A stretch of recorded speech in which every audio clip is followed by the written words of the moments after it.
Naranasan mo na bang mag-scroll sa Instagram at mapahinto sa litrato ng isang dalagang nagpo-post sa harap ng mamahaling kotse habang may nakasabit na designer bag sa braso na may caption na, "Nagpapasalamat sa mga biyaya."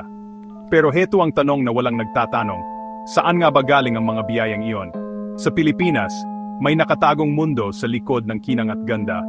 Ang mga anak ng mga kontraktor, ghost princesses, nabubuhay sa paraang pinapangarap ng marami, mga imported na kotse, mga birthday party na parang movie premiere, shopping sprees sa Paris.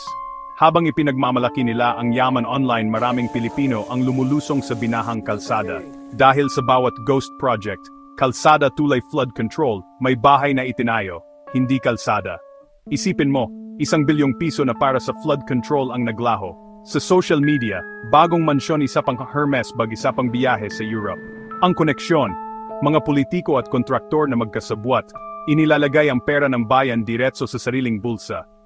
Samantala, ang ordinaryong tao ang humaharap sa gulo, sinisira ng baha ang mga bahay, hindi nakakapasok sa eskwela ang mga bata, nawawala ng lahat ang mga pamilya. Para sa mga pamilyang ito, sakuna dahilan para humingi ng mas maraming pondo at bumili ng luho. Mag-scroll sa timeline, makikita ang makintab na highlight reel ng pribilehiyo. Pero sa likod ng bawat designer item, isang proyekto na hindi natapos, isang pangako na hindi natupad.